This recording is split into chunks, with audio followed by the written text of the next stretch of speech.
Erectile dysfunction, ED, also known as impotence, is a type of sexual dysfunction characterized by the inability to develop or maintain an erection of the penis during sexual activity.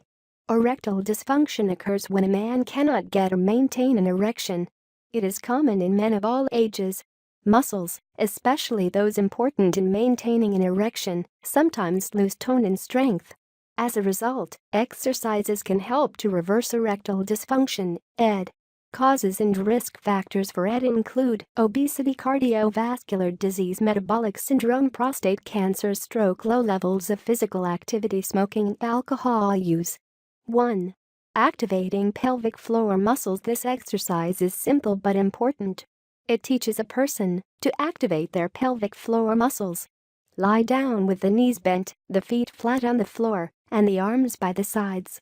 Exhale and squeeze the pelvic floor muscles for a count of 3. Inhale and release for a count of 3. Take time identifying the right group of muscles, those at the bottom of the pelvis. It can be easy to accidentally contract other muscles instead, particularly those of the stomach, buttocks, or legs. 2. Sitting pelvic floor activation. Sit with the arms at the sides and the feet flat on the floor, hip width apart.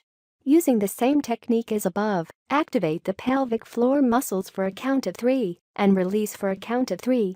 Ensure that the stomach, buttocks, and leg muscles are not contracting. 3. Standing pelvic floor activation. Stand straight with the arms by the sides and the feet hip width apart. Using the technique above, activate the pelvic floor muscles for a count of 3 and release for a count of 3. Ensure that the stomach, buttocks, and leg muscles are not contracting. Once a person is comfortable performing Kegel exercises 3 times a day, it can help to add exercises that involve more movement. 4. Knee fallouts. This is a beginner's exercise that involves small movements. Lie down with the knees bent, the feet flat on the floor, and the arms by the sides. Keep the spine in a neutral position, with a small space between the middle of the back and the floor. Exhale, squeeze the pelvic floor muscles, and slowly lower one knee to the floor. Only lower it as far as possible while maintaining activation of the pelvic floor muscles. Keep the pelvis stable. Inhale, release the muscles, and bend the knee again. Repeat on the other side. Start with 4 or 5 repetitions on each side and build up to 10. 5. Supine foot raises. This exercise builds on knee fallouts and involves small movements.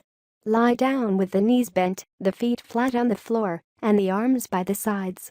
Exhale, engage the pelvic floor muscles, and slowly raise one foot off the floor. Keep the pelvis and the spine still. Inhale, lower the foot back to the ground. Alternate sides. 6. Pelvic curl. This exercise is common in pilates.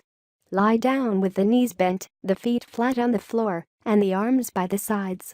Keep the spine in a neutral position, with a small space between the middle of the back and the floor. Exhale, and engage the pelvic floor muscles. Tilt the pelvis upward toward the belly button, while pressing the back flat against the floor. Slowly lift the buttocks and push the heels into the floor.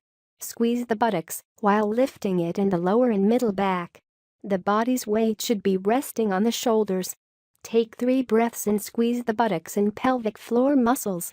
Slowly lower the buttocks and back, vertebra by vertebra, to the floor. Repeat 3 to 4 times initially and build up to 10 repetitions.